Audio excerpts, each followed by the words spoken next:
Hello, and welcome to I Know Dino, the Big Dinosaur Podcast, where we cover news, interviews, and discussions of all things dinosaur. Hello and welcome to I Know Dino. I'm Garrett. And I'm Sabrina. And today's podcast is brought to you by TRX Dinosaurs. They have innovative puppets, posable sculptures, and animatronics, and you can find out more at trxdinosaurs.com. This week, we have an interview with Philip Miller, the Associate Creative Director at Creature Technology, which is the group that made the Walking with Dinosaurs Arena Spectacular. And many other cool things. Yes. And yeah, so we have a lot to talk about in our interview. And we also have the dinosaur of the day, Cedarosaurus, and a bunch of dinosaur news. But first, we always like to thank some of our patrons. And this week, we would like to thank Kyle, Brendan Kavanaugh, the Tolbert family, Sean Tanagaki, Remy Rodriguez, Marcy, Rohan, Bradley, Bilal, Jeremy, Scully, Avery, Crispy, Cody, Joaquin, who recently returned to our patronage, and Jeb from Arkansas, who just joined, so thank you. Yeah, that list is getting really long. That's why I chuckled a little bit in the beginning. It's a good thing. It is. Yeah, thank you to everybody. We really appreciate all your support. Yes, and if you'd like to help us pay for our trip, which we're leaving on in a couple of days as of this recording, and we will be in the middle of when this episode is released, then please consider signing up for our Patreon. And you can also get some dinosaur stuff that you can't get anywhere else if you sign up by October 21st, including a physical photo card from SVP, and or a 3D printed coaster of our logo, or even a 4-coaster set of our logo, Borealopelta, Styracosaurus, and Brachiosaurus. Yes, and we posted some images on our Patreon page and also on our Instagram if you want to check out what they look like. Yes, we're really happy with how they turned out. Mm-hmm. So hopefully you will be too. Yeah, so our page is patreon.com/iknowdino. Moving on to the news. We have a lot of news. I was kind of trying to frantically catch up with some of the bigger news stories before SVP. Oh my goodness, yes. Because there's going to be a flood of news post-SVP. So up first, we have the second mamenchisaurid dinosaur from the Middle Jurassic of Eastern China. Good, more sauropods. Yes. That was written by Xin Ren and others and published in Historical Biology. And the reason I read the title is I really appreciate the fact that they just say that it's the second of something. There's no shame in finding the second of some category. We always need more fossils. Yeah, and it's still a new dinosaur too, so it's an exciting new fossil at that. This time it's a mamenchisaurid, as the title says, and those are the dinosaurs, the sauropods specifically, which are famous for their incredibly long necks, even for a sauropod. They're just crazy. When you see depictions of these dinosaurs or skeletons, it's like so much neck. It's like half of the dinosaur basically is neck. Crazy amount of neck. Unlike Diploducids, where it's kind of the other way around and they're mostly tail. This is sort of the other end of the spectrum. And mamenchisaurids were around for most of the Jurassic. This one's from the Middle Jurassic, so it's kind of in the middle of the evolution of mamenchisaurids as well. The namesake of the clade is Mamenchisaurus, and that's from the late Jurassic, which was our dinosaur of the day back in episode 117, if you want to hear more about mamenchisaurids generally. And its giant neck. Yes. I was going to go a little bit into how it was named, but I figured just direct towards that episode. So this one's named Anhuilong diboensis, and Anhuilong is after the Anhui province plus dragon. So there you go. It's the dragon from Anhui. And then diboensis, they say, is after the locality where it was found, but I have no idea what they're talking about because I couldn't find dibo anything anywhere in the article. So maybe it's like a Latinization of something. All they said was it's after the locality. But it's a typical kind of Chinese name where you have place name long, place name ensis. So nobody's going to use the species name anyway because we're just going to call it Anhuilong from now on. What they found of Anhuilong is the full left arm, and that's it. So you could also think of it as the front leg on the left side. I mean, it's at this point, it's so big that it's basically like it has 4 legs. But technically, it's still a humerus, an ulna, and a radius, just like in our arm. So they usually call it a forelimb or an arm, I guess. The way that they decided it was a mamenchisaurid is based on sort of the overall shape of the bones. They said that the silhouettes are very similar to mamenchisaurids, and then, of course, they go into a lot of detail for many pages about the various bumps and grooves and ratios on the bones and how that means that it's definitely a mamenchisaurid. But that kind of thing doesn't translate well to a podcast, so I'm not going to bore you with it. But the thing that makes it unique is the specific sort of proportions of the bone as well. So it's close enough to know that it's a mamenchisaurid, but different enough to consider it its own genus. They found Anhuilong in the Tunxi Basin in Huangshan, Anhui Province in China, which is about 200 miles southwest of Shanghai. So if you're familiar, it's kind of in a little bit of an unusual place for dinosaur discoveries in China. A lot of times they're in the northeast or a little farther west, but there have been other dinosaurs discovered here before. It was found in the same formation as another mamenchisaurid named Huangshanlong, which obviously it was discovered in Huangshan, so you can guess where that name came from. And it also turns out to be Anhuilong's closest relative. I guess also not surprising if it's the same age, the same place, and the same family of dinosaur. And it also makes you kind of wonder if maybe they might be a little too similar and end up getting lumped together later.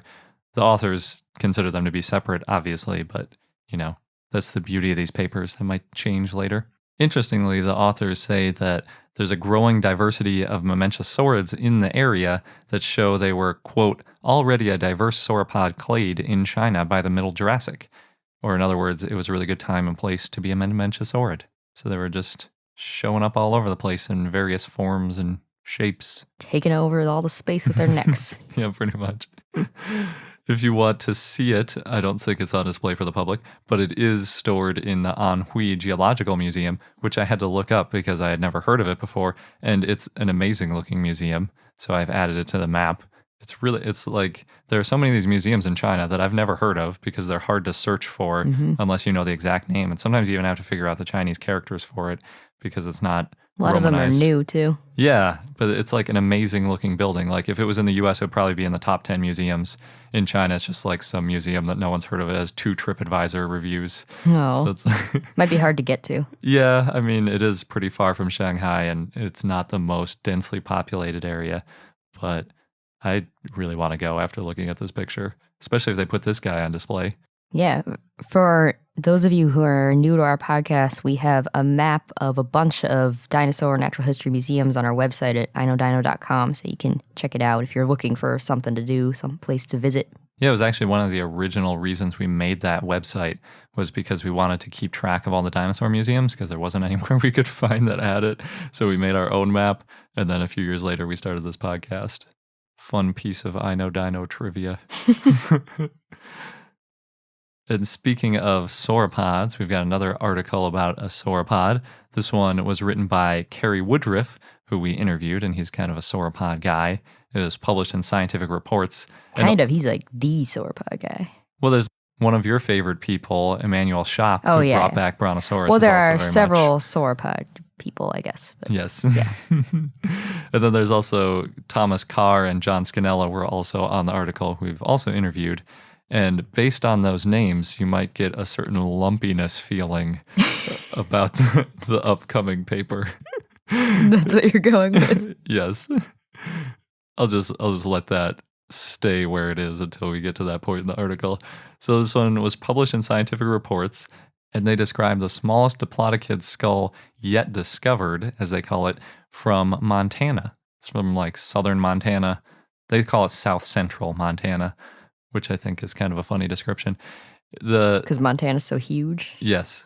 And it makes me think of South Central LA, but then it's South Central Montana, which is the exact opposite in every way from South Central LA. But it's about 24 centimeters or 9.5 inches long. Remember, this is just the skull, not any other part of the animal, which is about 40% as long as the longest known adult skull. So it's not tiny. It's not like a baby diplodocid, but it's still a lot smaller. If you think about kind of human head size, if you've got a head that's less than half the size of an adult, that's a pretty small person because the heads don't scale evenly. And that's actually one of the things that they kind of assume in their research is that the skull didn't proportionally scale, because if you proportionally scaled it, it would have been much larger than they think that it actually was. Yeah. Oh, also, fun fact, this skull is nicknamed Andrew. Oh, that is a good nickname. Is that after... Yeah, it was nicknamed Andrew after Andrew Carnegie. That's cool. Makes sense. There used to be a species of Diplodocus named Diplodocus carnegii. This isn't quite as good as having a species named after you, but still pretty cool. Yeah, and he helped the British Museum get their Diplodocus, well, now known as the Natural History Museum in London. Oh, that's right. Their copy of it, right? That's cool. Yep. Even though it's not there anymore. Oh, Dippy. Well, Dippy's on tour and doing really well. Yeah. Hopefully it'll find a good new permanent place. So the skull is pretty complete. It's just missing a piece just in front of the eye, basically. So kind of in the middle of the head, there's a sort of triangular piece cut out from the top. I don't know how that happened. It doesn't... Maybe it's a preservation bias thing because there's a lot of different bones in the skull. But it's a Diplodocus, according to their lumpiness. And it's probably about 2 to 6 years old. So pretty young. Pretty young little Diplodocus they got there. Mm-hmm. It was found, like I said, in southern Montana in a place called the Mother's Day Quarry, which is mostly Diplodocids, with at least 16 individuals that have been found there so far. So pretty good guess that this would be a Diplodocid. When they scaled it up based on its skull, they estimate that it was about 5 meters or 16 feet long. Although, like I said, it could have been longer depending on sort of how its head grew relative to the rest of its body. And unfortunately, since they only have the skull, you know, that's one of the hardest bones to scale up a dinosaur with. What you really want is something like a femur, maybe even some vertebrae, things like that. But with the skull, it's tricky. Even though the skull is about 40% the size of an adult, when you scale it at that ratio, it's only about 20% the length of an adult. And in their depiction too, which I really like, their little silhouette, they show that it's about 1 meter or 3 feet tall at the hip. So when they have the little person silhouette standing next to it, it's taller than the sauropod because they usually portray Diplodocids with their heads low now, not like a Brachiosaurus where it's sticking up. Right. But it does look like a good hugging height. I feel like you could kind of get around its neck and give it a good hug. Good size pet. Maybe. It's a little long. Although I guess it's a juvenile, so. Yeah, it'll get bigger on you. It's like getting a bunny at Easter, like a little chick, and then it turns into a full-size chicken and you don't know what to do with it. The bunny turned into a chick? No. They're separate things. Oh, okay. That's crazy. Where do I get one of these bunny chicks? You don't. But back to Diplodocus. So the skull is a little bit taller. What makes it unique from an adult Diplodocus skull is that it's a little bit taller than an adult Diplodocus skull in sort of relative proportions. So if you're familiar with a Diplodocus skull, it's pretty long, relatively narrow. I mean, it's kind of like a horse head or something, like pretty flat, whereas this guy has more of a bump by the eyes, so it's a little bit different shaped. And it also has a few more teeth than the adults, and they're a different type of teeth. So the adults have all peg-like teeth. Sometimes we call them pencil-shaped teeth, things like that.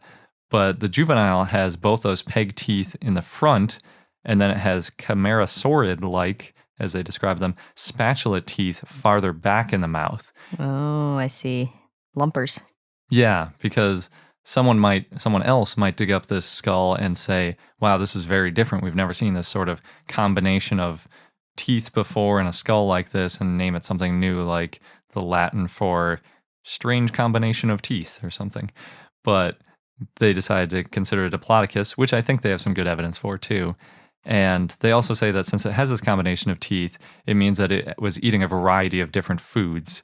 And in this case, since we're considering it a juvenile Diplodocus, that means that it changed as it grew up. So when it was younger, it was eating a more varied diet. But then once it grew up, it just kind of stuck to one thing and gobbled it all up, or maybe, it had better access to it or something. So, yeah. And that would definitely help with the sort of competition within the species, too. We've talked before about that and how there aren't as many different dinosaurs as there are, say, different birds today. And part of that can be attributed to the fact that young dinosaurs filled a different niche than the adult of the exact same species. So you can kind of fill more of the ecological niches with less species because they all fill them at different times in their life. So obviously, if we say that this is a juvenile Diplodocus, then the Diplodocus did not grow isometrically because it looks different, which means it grew allometrically. And that's basically the definition. We've talked a little bit about that before. And the authors also say, therefore, we need to be careful not to identify young dinosaurs as unique species. That was part of their abstract. It's a very lumpery thing to squeeze into an abstract, which I enjoy because obviously this is the same group. They come from the same school of thought that like Triceratops and Torosaurus are the same dinosaur at different ontogenetic stages or different, ages, basically. So yeah, we're seeing the same kind of thing with Diplodocus. I would like to know which of those 16 dinosaurs in that quarry were which species. Because if it turns out that they're all the same species of Diplodocus, then it makes a lot of sense that if you find another skull there, to include it with the other 16 and say, oh, this is just a juvenile of that. But it kind of seemed like those might be different Diplodocid because they referred to them as 16 Diplodocids from the area. And they also talk about how there are some of the specimens that they wanted to research were being used by other researchers and being basically renamed as new genera as they were trying to work on the paper. So it's kind of hard to say whether or not this guy would be a Diplodocus. They even said like, well, depending on how this kind of shakes out with other Diplodocids, which are being analyzed from the area or analyzed generally, this one might not be considered a Diplodocus in the future. Maybe we can ask him at SVP. But no matter what, it's a really cool little Andrew. Yeah. Up next, we've got another new dinosaur. So this one is another early pygostylian, or pygostylian, I don't know how to say it, bird/dinosaur, similar to what we had last week. So it's one of those like transitional flying little monsters. And this one was published in the Zoological Journal of the Linnaean Society and written by Min Wang and Zhonghee Zhao. Just like last week, this one's also from the early Cretaceous. And this one's named Yangavis confucii, and Yangavis is, quote, in honor of the late distinguished Chinese paleontologist Zhangjian Yang, also known as Chengqian Yang, in memory of the 121st anniversary of Yang's birth. He was widely considered the founder of Chinese vertebrate paleontology, end quote.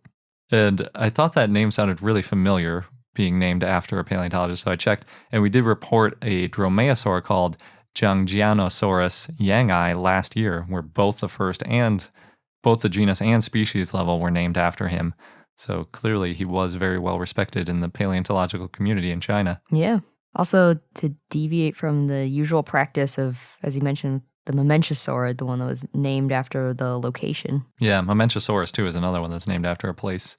But yeah, you do see that a little bit. It might not be fair to say that all Chinese dinosaurs do that, but it definitely happens more often than other places.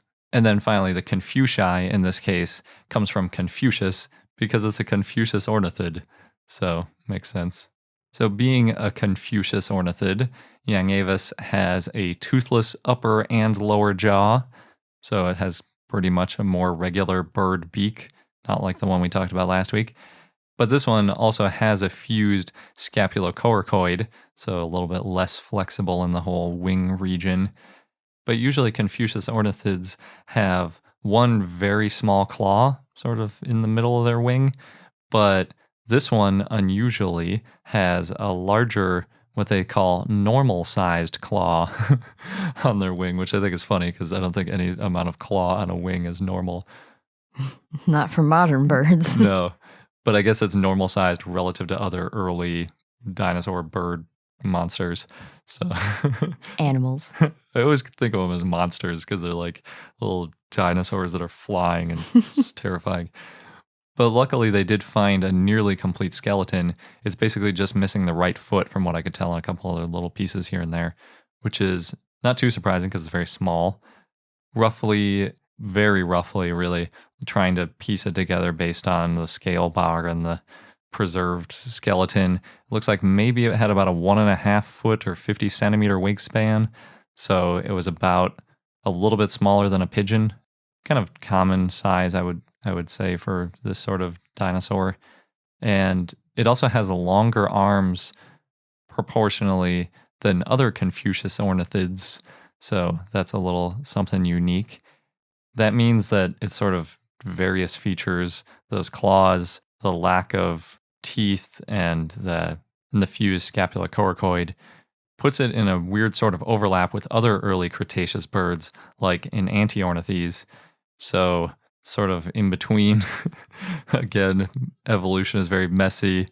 They also don't really know why the bird would have regained that claw, which has apparently shrunken and then regrown in this one. They think that it regrew it after it going away, but they don't know what they might have used those claws for. They say that modern adult birds don't have them. I guess some young birds do. Didn't know that. It's kind of scary. But they don't know why birds had them in the first place, so they can't say like, oh, well, maybe this one was in this type of tree and therefore it needed the claws back again or something, because we don't know why they even had them in the first place. So interesting. It's weird. Another weird bird dinosaur. Dinosaurs in general are weird. True. That's why they're great to learn about. That transition of dinosaurs to birds, though, is like an especially messy, confusing mess. Sure. Because we still really don't know what the closest ancestor is and what specific lineage sort of made its way to modern birds. Right. There's some good guesses, and they kind of lump big chunks of birds together, like the pygostylians, and say like, well, they have that feature in common with modern birds, and try to parse it out a little bit, but it's so hard to figure out. It's a big change. Mm-hmm. And there were so many dinosaurs trying to do it, trying to fly effectively. Some more successfully than others. And speaking of evolution, we got an email from Jake about some interesting fossils, and we had a really good back and forth about a few finds and science in general, so I wanted to share it here. Essentially, there are a few reports of human tracks intersecting with dinosaur prints, which, as soon as I read that, is kind of a red flag because it conflicts with thousands of existing fossils, and the most parsimonious answer to, hey, there's a dinosaur print that's intersecting with a human print, is that it's probably fake. So going a little bit deeper into it, since neither of us have access to these fossils to sort of look at them, the obvious question is, what does the paleontology community think of them? But once I looked into it, I couldn't find any published evidence or any published articles really about these at all. You could find information in sort of magazines and newspapers and things like that, but not in any sort of peer-reviewed journal article where they really dug into it, where peers in the paleontological community could examine the fossil and say what they thought of it, which is another issue. But really, on a higher level, science is really done by publishing hypotheses so that other people can test them. So it's all about putting forward a falsifiable premise and then having people look at your premise and your data and your methods and try to replicate it. And if they can, good, you've got some more support for your theory. But if people can't, then, we probably move on to the next hypothesis and try to figure things out better. And that's how we eventually got to the theory of evolution and lots of other theories. But just like we don't take paleontologists' word for it that they have some amazing unpublished find that proves their hypothesis, because we have heard that lots of times, like, oh no, I've got this bone squirreled away and it shows that this dinosaur actually is its own species or isn't its own species or whatever. We always say like, well, we'd like to see that, or we'll right. Like just read the peer-reviewed journal. Yes, and see what the scientific community thinks of it.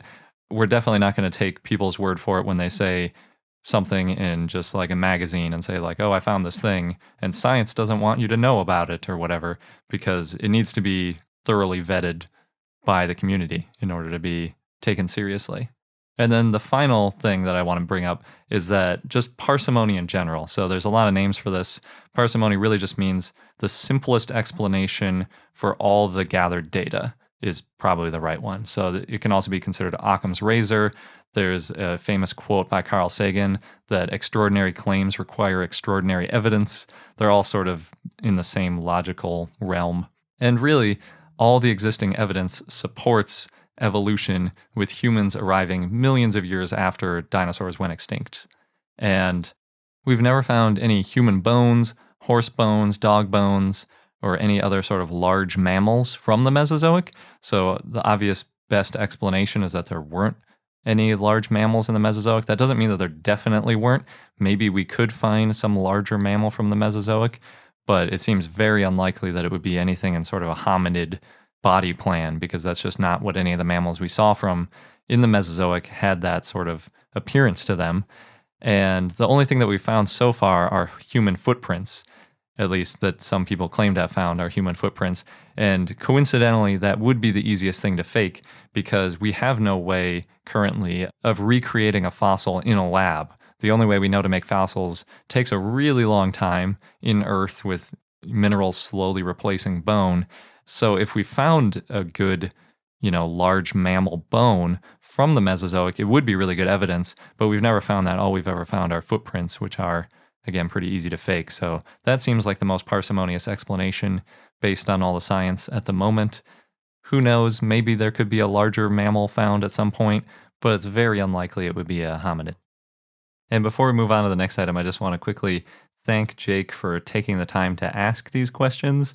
The tone of the email was incredibly professional, and he asked all the right questions, really thinking about evidence and how we could learn what the right answer is, how we could decipher if these footprints were real, what other data we might look for. And that's really the right way to approach a claim like this. So definitely keep up the good scientific thinking, Jake.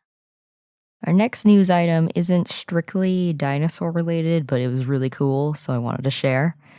PhD candidate Aja Carter at the University of Pennsylvania is looking to tetrapods and how they move to build better rescue robots. And it's part of this emerging field called bio-inspired robotics. The idea is to get inspiration from nature and mimic the movement so that robots can better move over rough terrain like a rocky surface or a forest floor. So they can get to us when they take over the world? Is that the idea? They're rescue robots. Oh, They're not supposed to. Anyway. That's how they start. Oh, no. That's a whole different conversation. Anyway, Carter has been analyzing how tetrapods moved, such as Archaea, which was an early tetrapod that was eel-like and had basic limbs. So she takes CT scans and then 3D prints vertebrae and then inserts silicone, quote-unquote, cartilage between the vertebrae and then adds these small programmable motors on each side of the vertebral column. And it looks really cool in the picture. Yeah. And moves really weird, but anyway. Kind of looks like an artificial spine or something. Yeah, but very large, very wide. And she's developing new methods on how to figure out these animal movements. But it's based on techniques from the 1800s, casting and molding, which people still do today. It sounds like she'll be researching other animals in the future. Maybe she'll get to dinosaurs. Could be. Dinosaurs are kind of tricky because a lot of them were bipedal. Yeah. And those are not as useful for robots because even the living, dinosaurs fell over sometimes. So that's true. Poor Allosaurus. Yeah, or T-Rex. We've seen a few of those. Yeah. But anyway, speaking of robots and dinosaurs, this one's a little more dinosaur-y. Horizon, the EU Research and Innovation magazine, published an article on how models of dinosaur movement could help us build better robots and architecture. So John Hutchinson from the Royal Veterinary College in the UK, who we interviewed back in episode 185, Procompsognathus, if you want to hear what he has to say more, he and his team are working on the Don Dinos project, where they're studying the movements of the earliest, smallest dinosaurs. They're exploring if early dinosaurs had superior locomotive performance over other late Triassic archosaurs, and if that's the reason why they survived into the Triassic when everything else pretty much went extinct. So these dinosaurs could walk on two legs, at least at times, and Hutchinson and his team, they're developing computer simulations to estimate how 11 species of archosaurs may have moved, and they'll focus on walking, running, turning, jumping, and standing. To test the accuracy of their simulations, they're going to be studying the same movements of modern crocodiles and birds and then compare the results. And they've already modeled the movement of the sauropodomorph Musaurus and determined that it was bipedal. At first, it was thought to be quadrupedal because its arms were so large.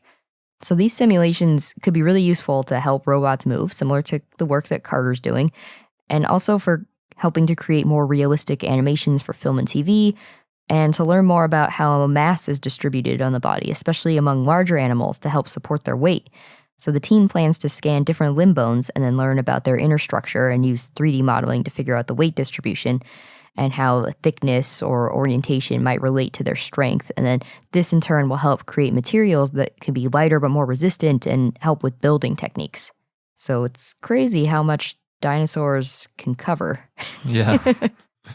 Yeah, I'm not sure how much it'll help with building techniques, but definitely it will be interesting to relate it to other animals and sort of how they hold up all that weight, because that's definitely something dinosaurs were good at. Yep. And robotics. Who knew? Past meets future.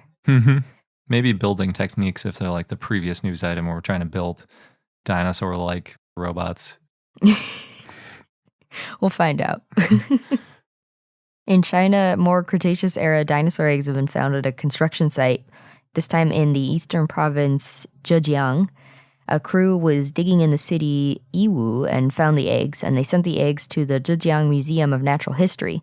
The geologist Du Tianming said that they're from the Cretaceous, about 80 million years ago, and so far they found 15 eggs. More than 100 dinosaur eggs have been found in Yiwu. The first ones were found back in 1993, which is a lot. There's a lot of dinosaur footprints that have also been found in the area, and dinosaur fossils. There's 6 dinosaur species that have been found recently in the Zhejiang province alone. Yeah, I think we've talked about all of them. Oh, yeah. But just to give you a recap. Yep. The abundance of dinosaurs in China. There are a lot of them. In the U.S., starting in January, in Oklahoma, near the University of Oklahoma Sam Noble Museum, schools can request a dinosaur dig site, and they can dig for fossils and learn about the history of the area. And they've got dinosaur tracks and other fossils, and people from the museum teach students how some of those fossils were found. Nice. Fun field trip. That would be good. In dinosaur media, Saurian, which you might remember, it's that awesome-looking game with the really realistic dinosaurs. Where you play as dinosaurs? Yeah. They recently updated their Triceratops and T-Rex in the game. And the Triceratops has 4 life stages. There's a baby through adult. The males they've made more colorful and overall very accurate looking Triceratops, which is not surprising. Everything they make is very accurate. The T-Rex was recently redesigned, and they had this very lengthy blog post where they explained everything. It took them about a year to complete, and they started from the ground up. They started by designing the skeleton, and then they reconstructed each muscle. And then they added the skin, and they decided to not have feathers. This is based on a 2017 study published by Phil Bell and others that presented evidence against the idea that all tyrannosauroids were feathered, and had some T-Rex skin impressions in the study that showed scales from several parts of the body. So they said they were going to make that call to not give it feathers. Yeah, which is interesting because a few years ago they made a really realistic T-Rex with feathers. Yep. And everyone was lauding how accurate it was and how, fluffy T-Rex could still be scary and all that kind of stuff. And now they've done an about face and they're doing the scaly T-Rex. Yep. That's kind of how science is. Yeah. Changes sometimes in unfortunate and frustrating ways. Well, I can imagine that's hard when you're doing the art side, especially such detail. Yeah, one of the times when we interviewed them, we asked them about that, how long they would keep updating these things, because we know our depictions of what dinosaurs look like is going to change in the future. And they said at some point we're going to have to just stop and be comfortable with the fact that this was accurate at the time and leave it there. But I guess they're not at that point yet. They're still willing to. It'd be a hard decision to make. I can't imagine drawing the line anywhere. They need things to stabilize just long enough for them to finish the game. Yeah. And then maybe it'll stick. Yeah. They also have Scott Hartman helping with the project. Actually, they've got a bunch of people, of experts, helping them and with their art. And they have other reasons that they decided to go with the no feathers and with the scales, which they go into detail in the post. Similar to some of the reasons we talked about with Thomas Carr a couple weeks ago. Yeah. But like always, their work is very well done. And really fun to look at. Yeah, when I saw that T-Rex, the first thing I did was compare it in depth to the T-Rex from Jurassic Park, just to look at all the differences. And you can start to see a lot when you look at them closely. That's kind of a fun thing to do. I know they did a lot of work with its arms, because the first few depictions, they were getting some critiques that it was too muscly of arms. It did have strong arms, but, maybe they... In proportion, though. Yeah, they might not have looked, like a buff human arm. And speaking of T-Rex, we've got one fun T-Rex costume story. So there's a mom who dressed her entire family, including her 4 kids who were between the ages of 4 and 10, in inflatable T-Rex costumes so that they could take a photo announcing that she's expecting her 5th child. Oh, wow. Yeah. So her name's Nicole, and her husband, Daniel Berkeley, they are holding a wooden egg it's kind of spotted with green spots between them. And then there's a picture of a sonogram taped to it. And there's a sign that says hatching in April. And then next they plan to throw a dinosaur-centric gender reveal party for the babies. Nice. Really creative, yeah. I wonder if they're paleontologists. The article didn't say. Maybe just dinosaur enthusiasts. Oh, yeah. There's a lot of us. And before we get into our interview with Philip about some of the amazing dinosaur puppets that he's made on a very large scale, we want to first thank our sponsor, TRX Dinosaurs, and let you know how you could get a more affordable dinosaur sculpture, because like we're going to talk about with Philip, these big dinosaurs can cost like $1 million a piece, and not everyone can afford such. They also fill a whole arena. Yeah, that too. In case you don't have the space. Yeah, the space or the money. Then TRX Dinosaurs is a great option. They make posable sculptures as well as animatronics, like creature technology, and puppets.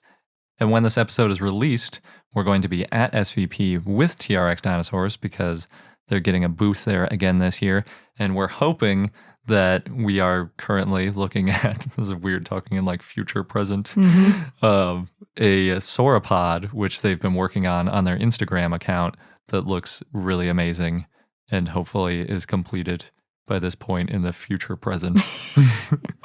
We'll let you know. Whatever is in their booth, there will definitely be a picture and hopefully a video of us at the booth with whatever dinosaurs they have. So look for that on our Instagram as well as their Instagram at TRX Dinosaurs.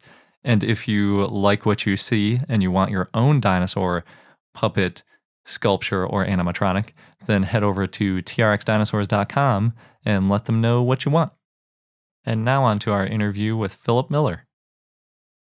So we're joined this week by Philip Miller, and he's the Associate Creative Director at Creature Technology, and he has worked on many of their projects, including Walking with Dinosaurs, the Arena Spectacular. He has 3 decades of experience as a puppeteer and designer working on all sorts of projects, too many to list.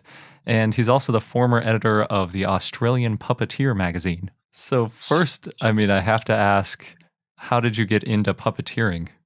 I've been doing puppetry for as long as I can remember. Since I was a tiny person making little glove puppets as before I was even 10, that my mum was helping me make glove puppets. I would borrow library books on making puppets. And so I just was doing it through primary school, and then I got to high school. I was doing shows for the primary school kids, and then I got to university. I was doing puppetry as part of my teaching degree. And then when I left university, I went straight into a job at a local children's puppet company called Polyglot Puppet Theatre, which is still running in Melbourne today. And it's been a career since I left uni, so I've been very fortunate just to go from one puppetry gig to another. And that's sort of culminated with the current job. That is awesome. Mm-hmm. And Sabrina and I both love puppets, by the way. Well, how can you not? They're just wonderful. And then how'd you get into dinosaurs, or when did the puppeteering meet dinosaurs? They've kind of been running in sync the entire time. I remember way back when I was tiny, my dad would show us how to make. He was big on making. He was a teacher, so we'd be making stuff, and he would make dinosaurs out of screwed up newspaper and wire and plaster. And he'd make a little sort of brontosaurus or whatever in plaster, and like that was from when I was tiny. And so making was always a thing, and dinosaurs were always a thing. My brother and I were obsessed. And that obsession has just magically merged into my job. And so people look at me and go, how on earth did you score a dream gig? Because I get to make dinosaur puppets. You were the perfect person for the job if you've been working on it for your whole life, I suppose, is the way you did it. That's what I tell people, yes. Obviously, it has to be me. You can't get anyone else. So It sounds like you were basically a co-founder of Creature Technology. Is that right? Well, I was one of the people there at the start. That Sonny Tilders is our creative director, and he was the one who was commissioned initially by the original producers to devise a way to make the full-size, naturalistic dinosaurs based on the BBC show. So I'd spoken to the producers about it previously, but I'd worked with them on a previous show, and we'd had a difference of opinion about some money. But when Sonny came along and said, look, there's this great gig involving making life-size animatronic dinosaurs, I went, how could I knock that back? I mean, that'd just be fantastic. And so I was one of a number of people that Sonny had gathered together from, like, we'd worked together on various films and stage shows over the years. And so he had a whole collection of people that he'd worked with up in Sydney on Farscape. He'd worked with people on Star Wars. He'd worked with, various film and TV people. Then there was theatre people, engineering, a whole range of different disciplines. And he basically sort of cherry-picked the people he'd worked with and wanted to work with further.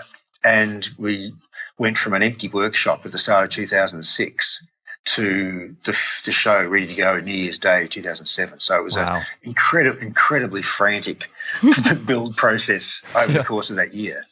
I can't imagine. So the company was created specifically to start the Walking with Dinosaurs Arena Spectacular first. Absolutely. And because most of us were film people, we sort of, were used to working stupid hours on a really intense project. And then you'd work with all these cool people, then you'd wave them goodbye and you'd go to the next gig because, films like that, you just do gig to gig and off you go. Mm-hmm. But at the end of it, Jerry Ryan, who's the man who put the money up to do this thing, had said, you guys should stick together and make another set of dinosaurs, which was it reminded me of when Jim Henson kept the Creature Workshop together after Dark Crystal, that, he gathered together all these people and then didn't want to see them dissipate off into the other projects. So Jerry gave us the means to keep going and enabled us to kind of find our feet, make a second set of dinosaurs, kind of hone our technology, and it's just kept going since then.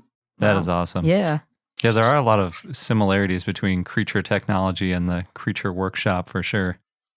Yeah, well, just that it's driven, one of the key similarities for me is that we're driven by performance, that a lot of contemporary special effects is CGI. It's all screen-based, and a lot of contemporary theme park attractions are CGI screen-based attractions where you might have an amazing experience, but you're seeing an amazing thing on a screen.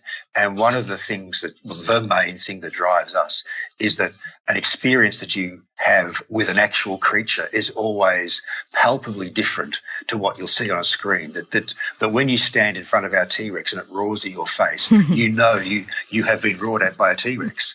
And it has a different kind of visceral impact.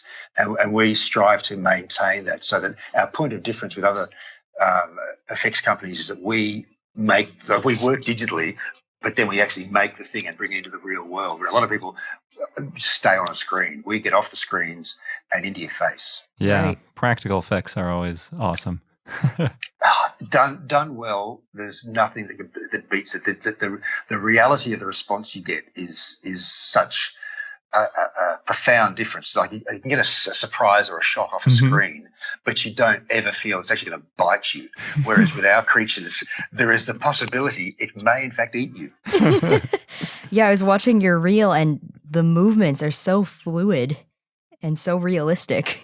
It's amazing. That was the driving force behind Sonny's specifications for this. That he'd worked with an engineer called Trevor Tye, who he invented something we call Trevdraulics. It was Trevor's version of hydraulics, where he worked out that industrial stuff is stiff and precise, that industrial robotics needs to be efficient and precise every time. But he said, but if you take the model of a dancer rather than an industrial robot, dancers have a different approach, that they need expressiveness rather than necessarily exact precision.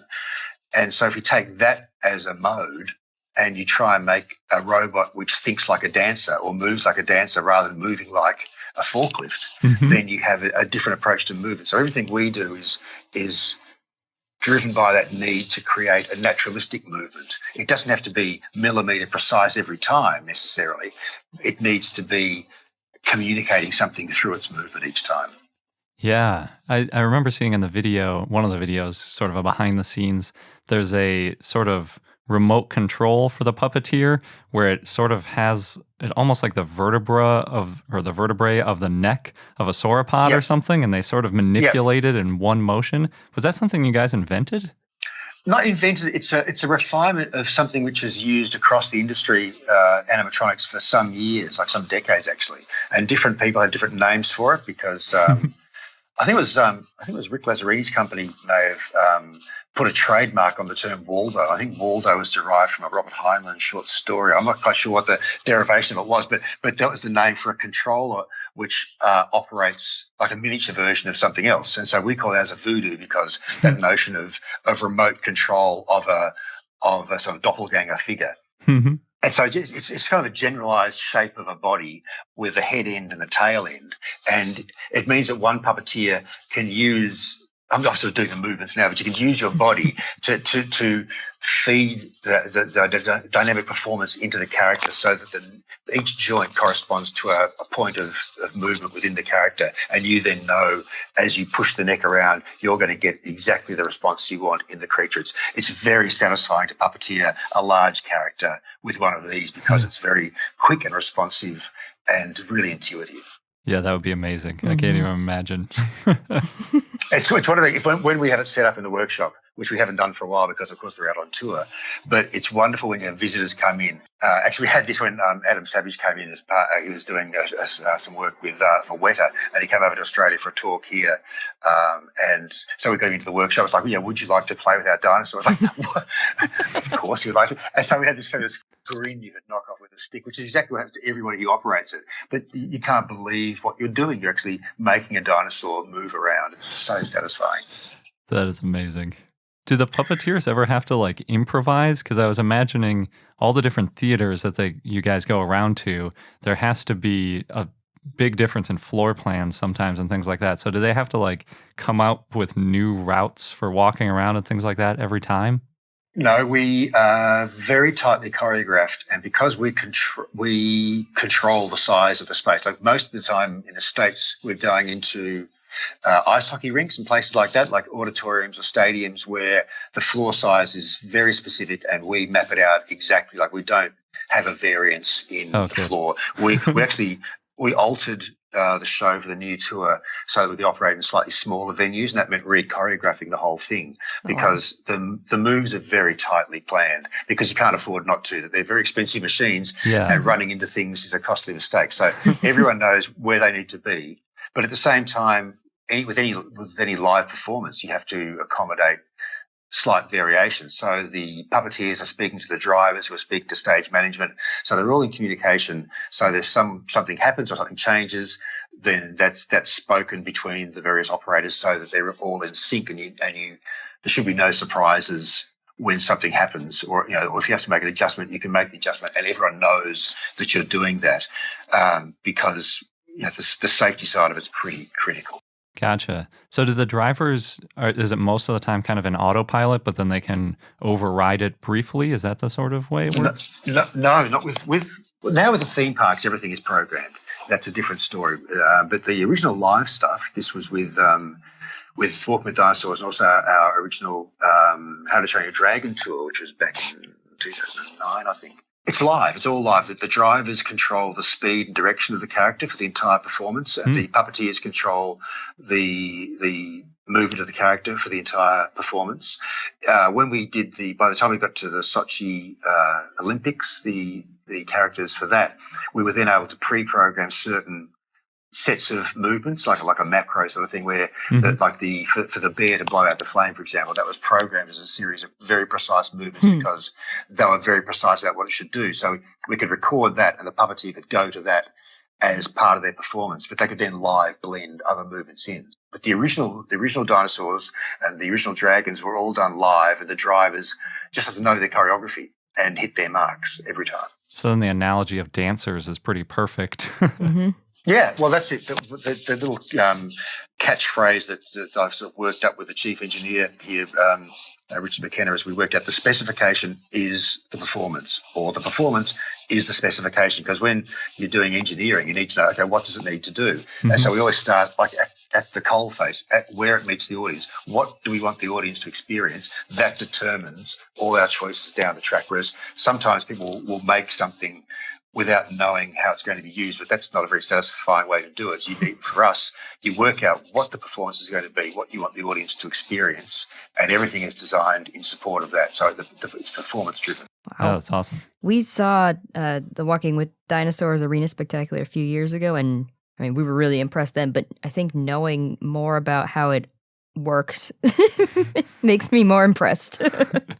I'm very glad. Thank you. It's something we're very proud of, and the fact that it keeps going is, I think, testament to the thing about seeing real creatures, that there is something, and I still get a buzz out of it when I go and see. I've seen the show so many times, but when I go and see it, you're sitting amongst a big audience, particularly if you've got small kids around you, and the absolute buzz that comes off people just gasping when a T-Rex comes over and roars at them, or when the Brachiosaurus leans in and they feel that it's looked at them. It's just delightful every time. I really love it. Yeah, I think we liked the Brachiosaurus, like the adult, enormous. Is that the biggest one that you guys made? Yes, well, in our old workshop, there wasn't actually enough room to get the mother Brachiosaurus up and running inside the workshop. We only had I think it was a 9-metre ceiling at the centre, so you couldn't actually walk around. So we had to get it out in the car park. When we had to do the last test tour, we had to get it into the car park. And where our previous workshop was, it was along a train line. And so we got the mother Brachie out into the car park. We're just marching up and down the car park, testing the walk cycle. And you'd see people go past in the train, because it was an elevated train line. So it was like eye level with the Brachie. And so you'd see people look up from their newspaper and just do this fabulous double take, and the train would be gone. And you just imagine them going, did I just see it? No. There was that, I just hope they got to work really confused. That is awesome. How did you guys decide which dinosaurs to make, like to make that huge Brachiosaurus and the other ones? Was it thinking of it from that audience perspective mostly? No, this is one of the things when the client often determines what we do. And with the case of the BBC Walking with Dinosaurs thing, we were licensing that property from the BBC. So they had specific characters that had been created for the show on, the TV show. Mm-hmm. And so we were basically mimicking what they had done. So oftentimes when the client comes with a project, the intellectual property of the thing is already fixed. And so that means you are then working to the IP of that project. So when we did the Jurassic World exhibition, for example, that was the IP is fixed. And as an example of where you have to sort of swallow your dinosaur credentials and just bite your tongue, that when we last did the tour actually a few tours ago of dinosaurs, I finally managed to convince our producers that our show was no longer legitimately up with the science, and it was about time we started trying to put some feathers on our Utahraptors and maybe a bit of fuzz on our dino fuzz on our baby T-Rex, and maybe even some dino fuzz on the T-Rex itself, based on the Utahraptor discovery. So I wrote a whole paper with all this supporting material saying, this is what needs to happen for us to update the show, and got the go ahead. So that's why in the new show, there's the baby T-Rex has a kind of almost like a fledgling cockatoo kind of vibe to it, like there's little sort of the feathers on that are kind of determined by that. And I had conversations with other paleontologists, like at one stage I think it was Lindsay Zano was one of the consultants on the show, and so I could talk with her about the evolution of feathers and whether some of the choices they were legit. And it's tricky because you sort of have to think about a theatrical reality versus paleontological reality, right. And you fudge the details when the theatre wins. But it's still, I felt it was very satisfying to be able to make an adjustment based on the science. But then, of course, when you get to Jurassic World, and they have a brand identity and an IP, and very specifically decided that they weren't going to go with feathering on their velociraptors. I'm just doing air quotes on their velociraptors. So that's one of those situations when they have a look, they have a brand, there's a colour scheme, and that's not negotiable. That's what it needs to look like. So I went, fine, we're going to paint them those colours, we're going to do the skins, and that's because that was for the show, that was the job. So our Jurassic World exhibition reflects the IP of the Jurassic World ecosystem. It would be weird if you went into a Jurassic World exhibition and all of a sudden everything was scientifically accurate and you're like, wait, what? I thought this was Jurassic Park. Yes, I mean, wouldn't it be cool though? It would be nice. It was a sort of running joke in the workshop that we had often we have expeditions off to the local IMAX to see when the new films came out. And when, after seeing Jurassic World, people were like, don't sit next to Philip, he'll just complain. Because I was sitting there grumbling about, I'll say this word, you know. And so, yes, I try not to get too grumpy. But they're great fun. But it would be, I just think that the science itself is fun. Like, just the reality of it's even more fun. Yeah, I agree. Yep. So I'm still hoping to convince someone that we need a giant Therizinosaur, like some weird ones, like, you know, some big feathered recent ones, because I think we're still in a period where people put the dinosaurs from that they knew from the 60s or something like that, as if they're the only palette available. Yeah. And yet there's this massive cast of characters that have yet to be properly featured. I mean, there's been a few that have tried it, you know, the Dinosaur Revolution show and a few other ones where they've actually done some interesting newer creatures. But I think for an arena show, it'd be great to get a cast of new ones out. Yeah. A Therizinosaurus would be amazing. Oh, yeah. Wouldn't so it? Weird. Wouldn't it? Yes. but that's part of it, just like, okay, trying to design the locomotion for it. Like, our Plateosaurus, for example, we designed that as a quadruped and then did that because that's the way it was presented in the show. And then you go and read the latest papers, you say, no, they'll obligate bipeds. You go, oh, well, that's a shame because that's not what our engineering does. But so we couldn't change that. But that's the kind of thing where the science just gets ahead of what you've actually made sometimes. Yeah, and things with dinosaur science change so rapidly that, I mean, you guys made those puppets really fast, but I could imagine a scenario where you're making the puppet, and as you're making it, a new paper comes out, and you're like, well, do I scrap the puppet, or do I... No, generally, if a new paper comes out, we just put it away and pretend it didn't happen. Until the next round. Because I'm like, exactly, because something like, you know, Tyrannosaurus lips. I mean, that's one I've been doing a lot of reading on what the latest thinking is on how the mouth of a Tyrannosaurus should look. Mm-hmm. And so, you know, we have a particular look which is derived mostly from Jurassic Park. That's, you know, the Jurassic World uses that look, and now there's, you know, various theories about what the mechanics of the lips were on a T-Rex. So I don't know whether we'll advance or change what we've got, but for now we're driven by the brand identity, which is, you know, the classic T-Rex from Jurassic Park. So, yeah, that'll change. And things like that, even, you know, you've got people like Thomas Carr saying, you know, they didn't have lips, their teeth stuck out like an alligator, which is basically the way most people depict them. And then other people are saying that they needed lips, so the science isn't even settled on which way to do it. Oh, exactly. And that's a couple of our general manager and our production managers here are both they were originally with the Melbourne Museum for many, many years. And so they have a lot of experience with the paleontology department. And the joke is that getting two paleontologists together, it's like getting two economists together. You won't get them to agree on anything. And so, yeah, we did some work for the museum. We made some Quantosauruses for them, and we ended up doing that because there was another dinosaur they were hoping that we'd make, but even in-house, the in-house paleontologists at the Melbourne Museum couldn't agree on a correct life reproduction for the other character, so we went with one they could agree on. But it's always fun. I just love the back and forth of that, of arguing the toss about what might be plausible or realistic. Yeah, it is great. Well, speaking of the Confucius, so those dinosaur movements, they're programmed to react to people? How does that work? With those, it was I puppeteered a performance which was linked up with some video, which is in the background. So we had a little story, and I puppeteered that. But then we have some movement sensors in the room, and they can detect whether someone is approaching from the left or the right, and whether they're low down like a child or higher up like an adult. So basically, the character has like an idling motion, which is like just a quiet breathing and grazing motion. And then if the system detects movement from a direction, it can go into, I think it was 6 or I do 6 different performances. So its first look would be a sharp look, say low and left, if there was a child approaching low from that side, or high and right. Depending on, because there are only 2 places that people could come from. Mm-hmm. And the idea was, even though that was the only piece of stuff that was affected by a motion sensor, but from a performance perspective, if you approach something and it turns immediately to look in your direction, you immediately attribute intelligence and awareness to that thing. Even though once you watch it for a while, you become aware it's obviously just going through a sequence of motions. But if its initial motion is in response to a stimulus, then you buy into the fact that it's real. And that's really important for us, that you get the audience to buy into it, and then they're sold. That they're engaged, and so that was really, really important for us for that exhibition. That is awesome.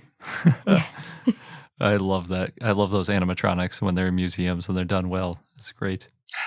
Yes, and the thing is, it's often difficult because the good animatronics actually costs a fierce amount of money, and a lot of museums aren't funded sufficiently to do that. So part of the work we did for the Melbourne Museum was kind of R&D for us. Mm-hmm. But it was also important for us to have a permanent exhibition in our town. Like most of the work we do is overseas, and it's good to have something which is local. Cool. So when you did the Jurassic World exhibition, was it similar kind of things? Is it all pre-programmed routines? Yes, that was definitely all pre-programmed. But we puppeteered the whole thing. We have different technologies. Like our older technology is designed for the live work, and our newer stuff is very much pre-programmed. We work mostly in Maya, do all the animation in Maya, and then we can make a version of the character in Maya which reflects the actual engineering of the real character, so we know that they'll match. So the theme park stuff like Kong down in Orlando and the Jurassic World exhibition that has been touring, they're both pre-programmed, but they're programmed in different ways. So I puppeteered the stuff for the Jurassic World exhibition, and when we shifted to a different venue, like we started in Melbourne, then it went to Philadelphia. The Philadelphia space was different, so we had a different orientation of a couple of characters. Ben, our animator, and I travelled over there, and we re-puppeteered, reanimated the sequences to match the venue. But now we've got to a stage where they've worked out that's a very expensive way to do it, and they try and maintain a consistent relationship. It was very good for me because I got to travel to different places too. There's it's one of those things. I enjoy having a ridiculous job description, but when you can say to people, "Look, I've just got to go to Paris to reanimate the T-Rex," that was. It's pretty cool. That was very. I was so pleased with myself. I was so smug about that for months.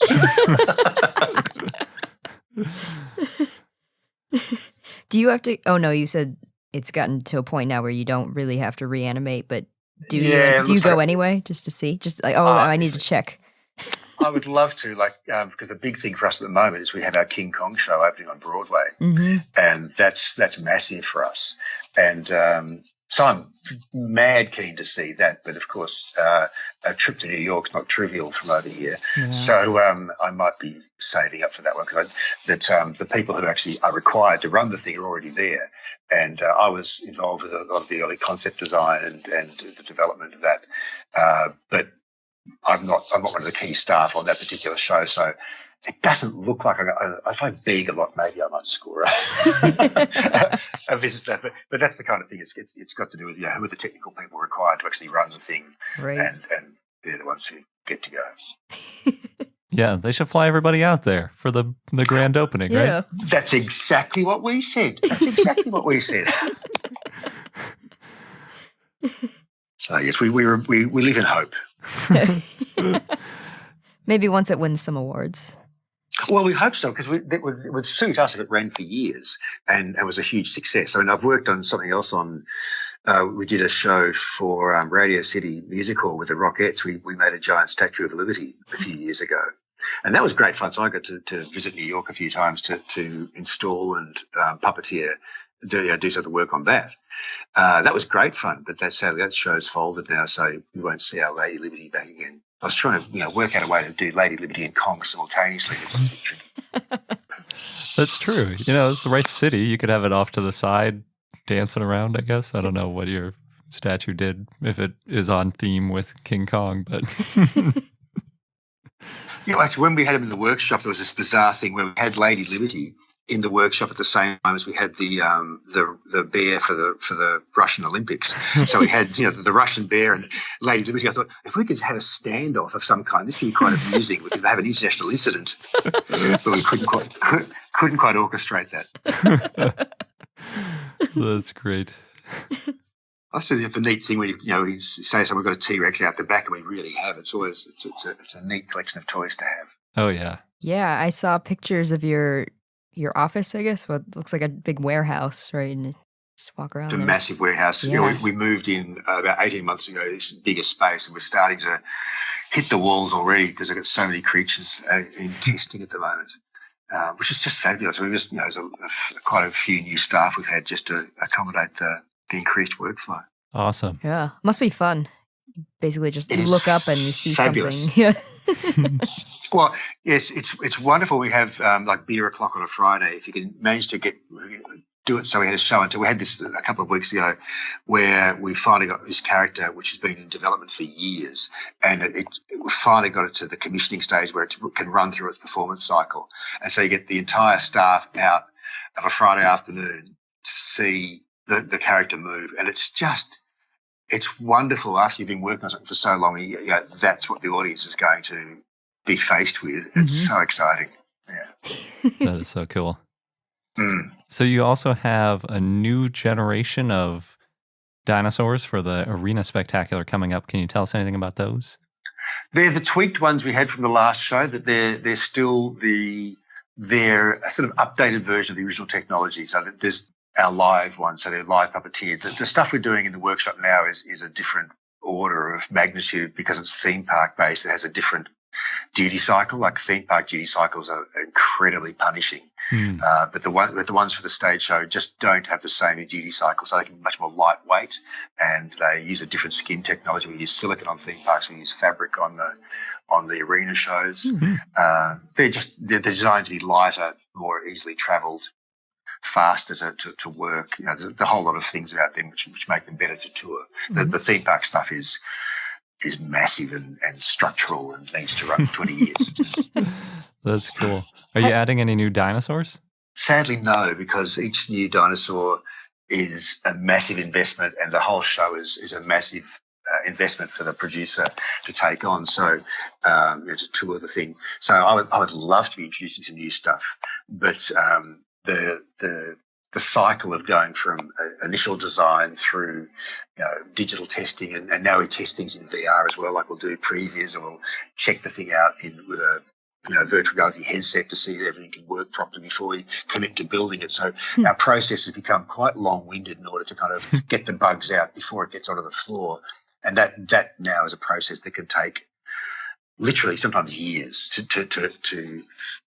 get the bugs out of something. And so we haven't got quite the same fast turnaround as when we started because we're much more particular now. Gotcha.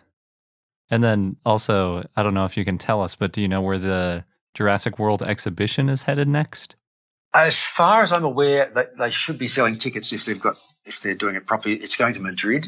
Nice. And then I'm not sure, but I think they plan to keep that show running for a long time. And unlike the Walk with Dinosaurs tour that's in Europe, the museum show sits down for a good few months, and so it's a different kind of installation. So it tends to go into a space for up to 6 months. But the intention with that one is it'll keep going for a few years, all going well. Nice. As in keeping with the ongoing Jurassic World franchise. Yeah, I'm really hoping it makes it to California eventually. It's possible. It's possible. Just speak nicely to the producers. I have to get their information so I can pester them. Yeah, I'll do, please, yes. Yeah, then you might have to come out here to reanimate. Yeah. Oh, okay. I don't mind. I'll make the effort. Nice. I don't think I have any other questions. Is there anything else you want to share? Well, I just point out that Creature Technology Company it's because we have this huge team of very smart people. I mean, I'm just very fortunate that I'm backed by this monster team of very smart people from all over the place.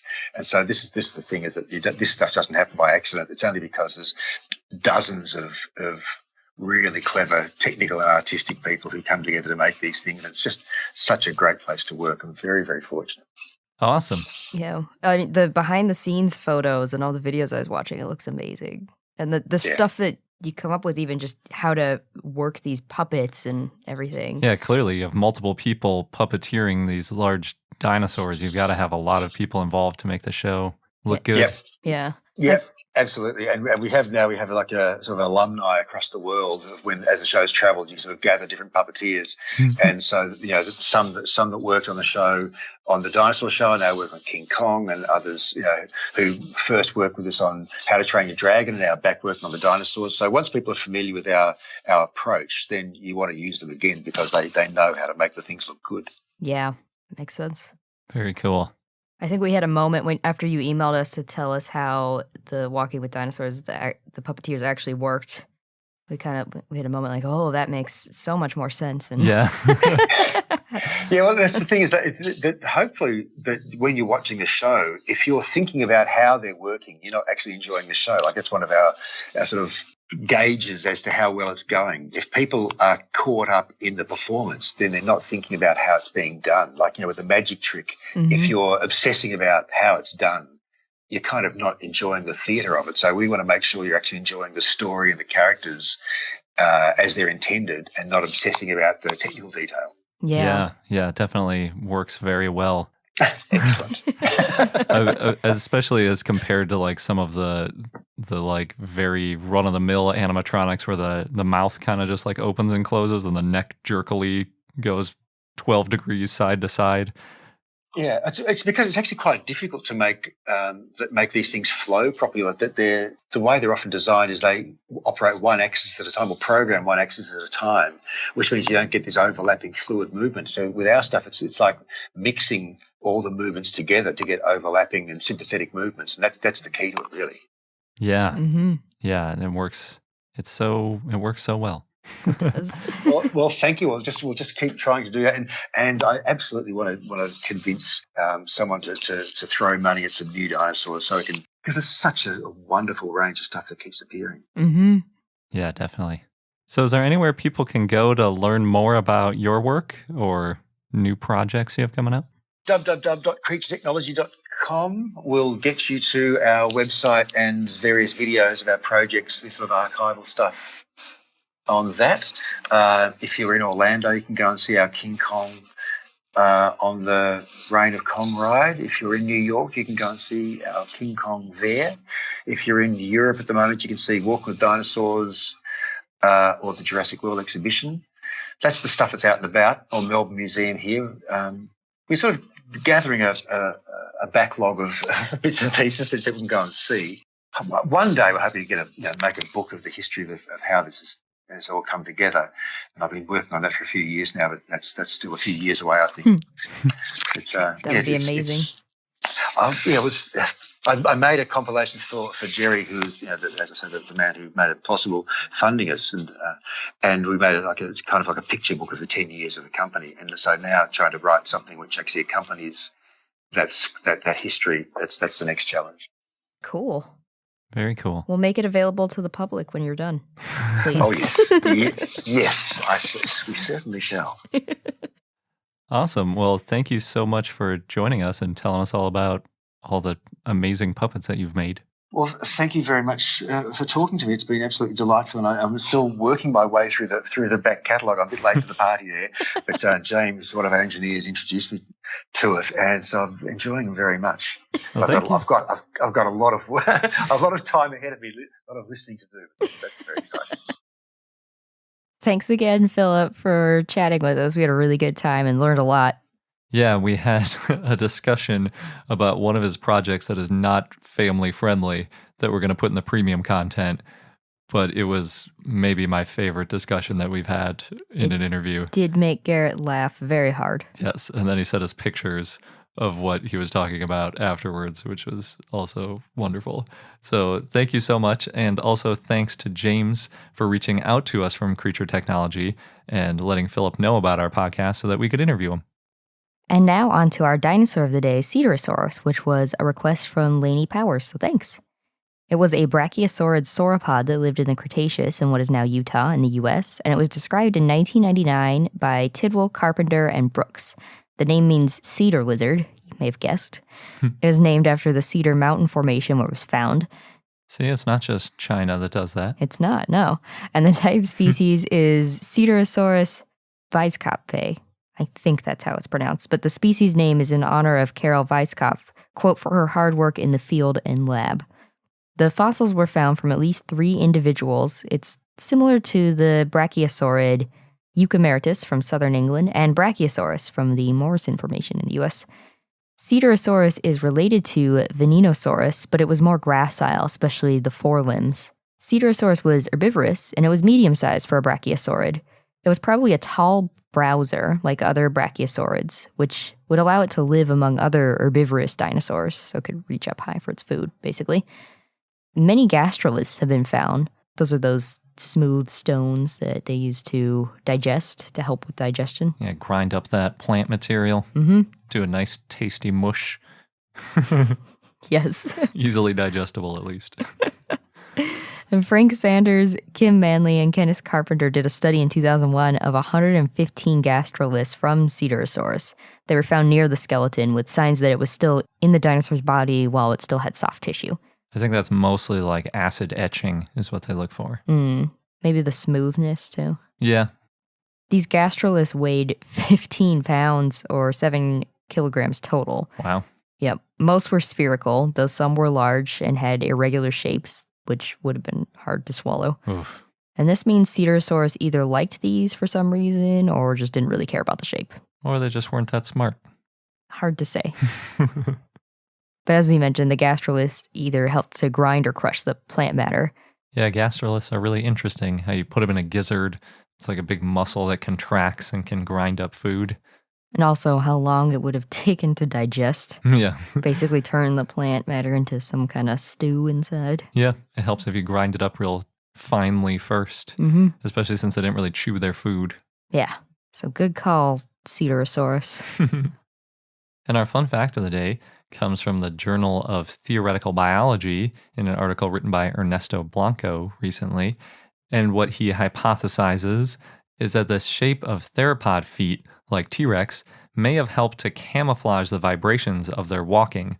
So that iconic scene in Jurassic Park where it's walking along and the water's vibrating, basically, because of the shape of the foot, there might have been less vibrations in front of the foot than to the sides, which obviously is useful if you're trying to sneak up on something and eat it. And he further says that if they were crouching, they could have even further reduced the vibrations from their feet. So, pretty scary way to get eaten. And also just another element of how dinosaurs didn't roar and stomp towards their prey when they're going to eat it, like in a lot of movies. They would sneak up very quietly, just like every other predator. Kind of imagine a lion in the brush, who's, really quietly getting ready to pounce on something. That's how real predators hunt, not screaming and thumping around, because you don't want them running away from you. Makes it harder to eat. You want them to be surprised. And that wraps up this episode of I Know Dino. Thanks for listening. Don't forget to subscribe so you don't miss out on any new episodes. And consider signing up for our Patreon, because if you join by October 21st, just a couple days from now, you can get bonus rewards like our coasters or a physical photo card from us, from SVP, or other things. So check out our page at patreon.com/iknowdino. Thanks for listening, and until next time. Thank you for listening to I Know Dino. If you have any questions or comments about dinosaurs, we'd like to hear from you at plesiosaur@iknowdino.com. And for more information on dinosaurs, go to iknowdino.com or follow us on Google, Facebook, Tumblr, or Twitter at I Know Dino.